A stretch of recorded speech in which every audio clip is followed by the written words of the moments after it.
Lei. Niambie. Jana nilikuahidi hela ya kusuka nitakupa wiki ijayo. Leo nimerudi umesuka. Leo umetoa wapi? Au umeanza kunichiti mamangu? Shida nini?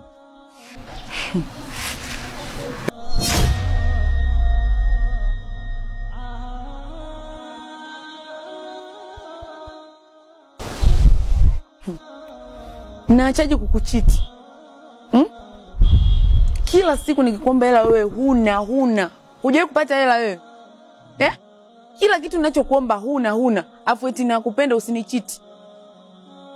Kila siku eti nimerudi hela ya mkataba wa watu, pikipiki ya watu. Kwa nini huwezi kuomba kwenye hiyo pikipiki, sijui kwenye hiyo majukumu yako na mimi nipo? Aliyekwambia hiyo I love you inaleta hela nani?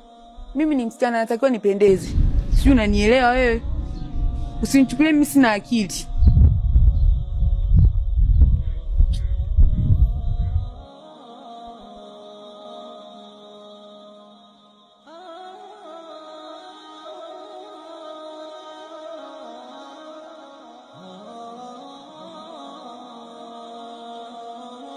Sawa Lei. Kama umeamua hivyo, wewe ondoka mamangu. Acha nimalizie mkataba, maana ile pikipiki mimi ndo maisha yangu.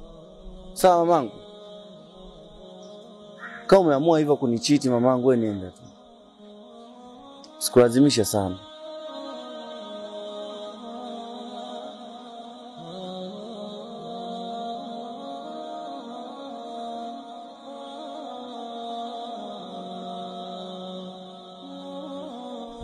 Huenda nakupa majukumu ambayo hata bado hujafikia maskini.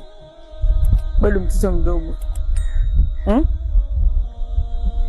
Ngoje niende huko kwa mwanaume ambaye anajua thamani ya mwanamke, anatakiwa afanyiwe nini. Huenda kesho na kesho kutwa ukapata ajali na hilo lipikipiki lako, nikaja kukusaidia huko hospitali kuunga hivyo vimifupa vyako vya miguu, kwa sababu mimi nimeshapata mwanaume mwenye hela, ananihudumia na anajua mwanamke anatakiwa afanywe nini. Kaa na hilo pikipiki lako, ndo atakuwa mpenzi wako, ndo kila kitu kwako.